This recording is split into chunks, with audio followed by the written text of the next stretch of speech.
चेचक, chicken pox, छोटी माता एवं बड़ी माता और शीतला माता भी कहा जाता है। हमारे भारतीय परंपराओं में माँ शीतला की कथा सुनने का विशेष महत्व है।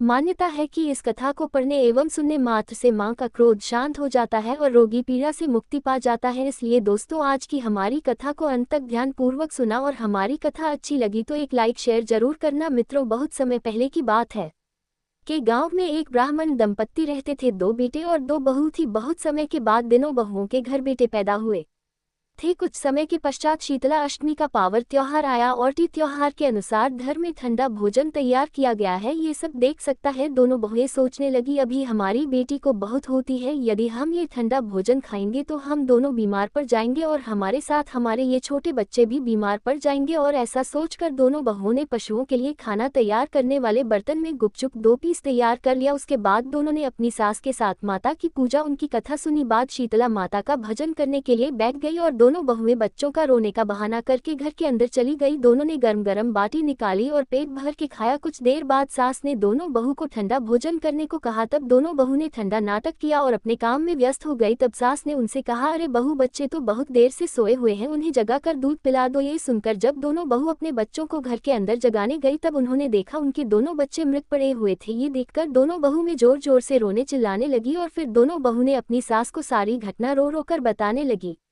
ये सब सुनकर सास बहू को डांटना लगी, अरे बेशर्म, तुमने क्या कर डाला? शीतला अष्टमी पर ठंडा भोजन करने के बजाय तुमने गर्म भोजन खा लिया, इसी कारण तुम्हारे ऊपर शीतला माता क्रोधित हो। हम दोनों ने शीतला माता का अपमान किया है, इसलिए अभी के अभी तुम दोनों मेरे घर से बाहर निकल जाओ और मेरे पोतों को जिंदा करके ही मेरे घर में अपने कदम रखना। सास की यह बात सुनकर दोनों बहू अपने मृत बेटे को एक टोकरी में भर के घर के बाहर निकल गई। चलते चलते कुछ देर बाद एक बड़ा सा पेड़ आया, उसके नीचे और शीघ्र बहन बैठी थी। दोनों बहनें चलते चलते थक चुकी थी, इसलिए वहां बैठ गई थी। दोनों बहनों के बाल में बहुत सी जू थी। दोनों बहू ने शीतल और चिउरी के बालों से जू निकाले हुए ना होने से दोनों बहनें ने अपने सर को बहुत ही शीतल महसूस किया और खुश होकर उन दोनों बहू को आशीर्वाद दिया, जिस प्रकार आप दोनों ने हमारे मस्तक को शीतल किया है, इस प्रकार तुम्हें पेट की ठंडक मिली। यह बात सुनकर दोनों बहू रोने लगी और बोली, पेट के लिए ही मैंने सब किया था, इसलिए आज मारी मारी फिर रही हूँ, परंतु अभी तक मुझे शीतला माता के दर्शन नहीं हुए हैं। ये सुनकर उनमें से एक अहम शुक्ला बोली, तुम दोनों पापी हो। तुम दोनों शीतला अष्टमी पर ठंडा भोजन करने के बजाय तुम दोनों ने गर्म भोजन कर लिया था। हे मूर्ख, यह उसी की सजा है। ये सब सुनते ही उन्होंने शीतला माता को पहचान लिया। उन दोनों बहू ने सीता माता को प्रणाम किया और माता से किए हुए अपने अपराध की क्षमा मांगी।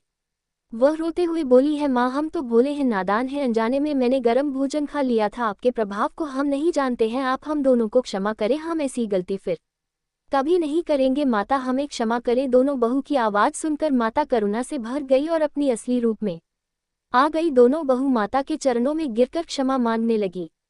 फिर शीतला माता ने अपने कलश से भारी जल को उन दोनों मृत बच्चों पर छिड़का और ऐसा करते ही दोनों बच्चे तुरंत जीवित हो गए। दोनों बहू ने माता को प्रणाम किया। फिर माता ने दोनों बहू को आशीर्वाद दिया और अपने बच्चों को लेकर गांव की ओर चल दिए। फिर पूरे गांव के लोगों को पता चला कि दोनों बहू को शीतला माता के साथ साथ दर्शन हुए हैं, तो उन्होंने धूमधाम से स्वागत किया है। तब दोनों कहूँ ने कहा, आज से इस गांव में शीतला अष्टमी के दिन सभी गांववासी शीतला माता की पूजा करेंगे और ठंडा भोजन की खाएंगे। उसी दिन से गांव के लोग हर वर्ष श्रावण अष्टमी पर माता की पूजा करने लगे और शीतला माता की कृपा से, आशीर्वाद से पूरे गांव में चारों ओर सुख, शांति और समृद्धि का वास हो गया है। हे माता, जिस प्रकार अपने उन दोनों बहू पर अपनी कृपा बरसाई है, उसी प्रकार सभी के बच्चों पर अपनी कृपा बनाए रखना। मित्रों, अब हम सुनेंगे शीतला माता की दूसरी कथा। अगर आप सभी को हमारी कथा अच्छी लगे तो कमेंट में शीतला माता की जय जरूर लिखना। चलिए दोस्तों, कथा को शुरू करते हैं।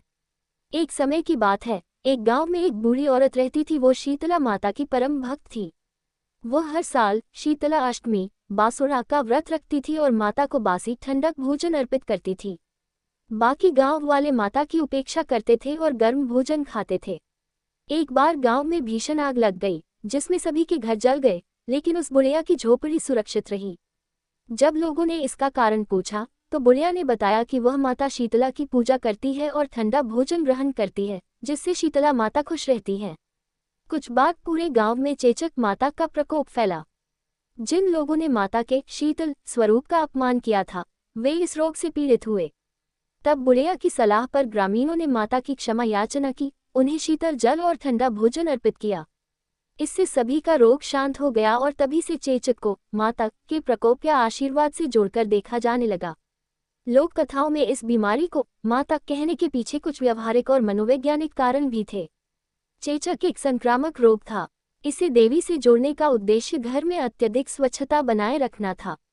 रोगी को नीम के पत्तों पर सुलाना और ठंडे पानी का प्रयोग करना जलन को कम करने का एक प्राकृतिक उपचार था। एकांत क्वारंटीन माता आए है कहकर रोगी को अलग कमरे में रखा जाता था, जिससे संक्रमण दूसरों तक न फैले। धार्मिक मान्यताओं में चेचक को देवी का रूप माना जाता है। अगर दोस्तों आप सभी को ये जानकारी और कथा अच्छी लगी हो तो हमारे कमेंट बॉक्स में जरूर बताएं। धन्यवाद।